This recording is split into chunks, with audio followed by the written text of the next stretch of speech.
il y a du c'est là, les étangs vont être là. Puis ici. Bonjour, ça fait longtemps que je n'avais pas tenu une séance de conseil, moi. J'ai été maire, fait que ça me rappelle du bon temps. Je vais proposer l'ordre du jour. Oui.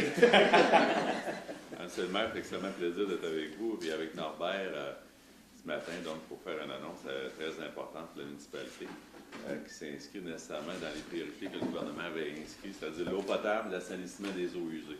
Finalement, c'est votre femme qui m'a appelé en me disant « Peux-tu régler ça? » Plus capable, ça fait 12 ans qu'on en parle.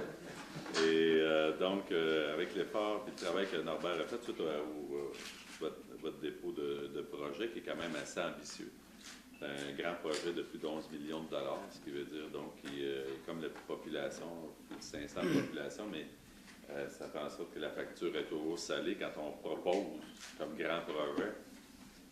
De avoir passé un petit peu vos rêveurs dans le temps, de faire toute l'alimentation en eau potable, faire des conduites d'assainissement des eaux usées, le long de tout le périmètre, même qui dépasse le périmètre urbain, le long des rues principales. Alors donc, pour faire être sûr que vous étiez vraiment un visionnaire, on annonce aujourd'hui, et non pas un rêveur, 10 614 346 $ à Parois.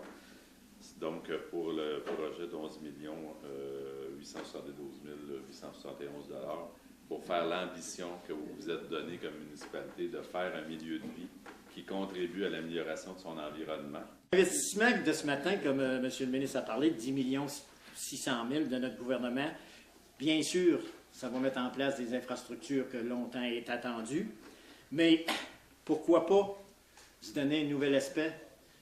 Ce projet-là, avez-vous pensé la qualité de vie que les propriétaires de Saint-Cyril, des puits de surface, des pompes, en tout cas, on va parler de qualité de vie, puis développement durable. Vous voyez que moi aussi, je me réjouis, puis que je veux remercier Laurent d'avoir accepté, puis d'avoir permis de dire oui, parce qu'il y a eu un travail. Les ingénieurs ont travaillé là-dessus, Mme Croteau a travaillé là-dessus, tout le monde a travaillé, mais quand ça arrive sur le bureau du ministre, ben, là, il faut qu'il nous garde des budgets, et c'est là que notre travail entre en ligne de compte. Donc, moi, là, c'est l'aboutissement de 23 ans, 12 ans d'ouvrage sur le projet d'égout d'Aqueduc. Et je pense qu'on devrait faire un grand bout de chemin. Pour s'assurer qu'on va avoir la même firme d'ingénieurs, on est allé, parce qu'on avait un petit peu d'inquiétude avec la nouvelle loi que vous avez passée en décembre 2010, on est allé s'assurer qu'on pouvait continuer avec la firme d'ingénieurs qu'on a aujourd'hui, parce que ça nous amène, dans les prochaines semaines, on va s'asseoir, moi je vous dis dans les prochaines semaines, mais ça va être quand la réunion va être finie, on va s'asseoir, Maria Létier, on va la garder après l'école un peu, et on va peut-être planifier des rencontres pour débuter ces projets-là, parce qu'il faut avoir des ententes avec le ministère des Transports, on l'a dit tout à l'heure, parce que le ministère des Transports met 3 millions sur la 285 dans la partie du village. Et nous, on va mettre la subvention dans tout ce qui est subventionnable.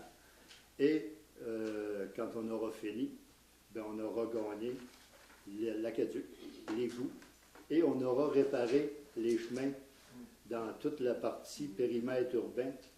On n'aura plus de chaos. On a aussi la taxe d'accise et avec les gens du ministère, on est venu à un accord. La taxe d'accise, ça représente 485 000 $ à Saint-Cyril et cette taxe-là a été acceptée pour mettre les bombes incendies. Donc, les bombes incendies, ça comprend un surdimensionnement du réservoir d'eau pour avoir une plus grande quantité, un surdimensionnement du tuyau d'amener de 4 pouces à 6 pouces et on aura des bonnes fontaines dans toute la partie du périmètre urbain, avec la subvention qu'on a eue de 10 600 000 à 89 près de 90 % de subvention. Donc cette partie-là, ça fait doublement plaisir, parce que moi je pensais qu'on allait probablement doubler le montant. Mais on n'a pas doublé le montant qui va être chargé à chaque logement. On va rester sensiblement pareil comme il y a 12 ans. M'aurais-tu trop donné? Non, je ne veux pas que vous fassiez une coupure, c'est pas ça que je vous dis. Je veux juste vous souligner qu'on est heureux. Je suis en train de sortir mon crayon. Et puis, comme je vous disais tout à l'heure, le début des travaux, on espère faire une bonne partie du débroussaillage en 2011 pour, en espérant, en 2012 peut-être, être prêt à faire une grosse partie des travaux. On peut terminer, là. Si on calcule l'amphithéâtre du maire Labaume et la population de la ville de Québec, comparativement aux 500 personnes qui vont être touchées à Saint-Cyril, je pense que le montant, en tout cas, Régis va m'en vouloir parce que j'ai gagné sur lui. Et merci, Bravo. M. Lessard. Bravo, M. le maire, de votre perspicacité et à tout le conseil. Merci beaucoup. C'est le premier sondage. On va mettre ça comme ça, le Pierre. OK.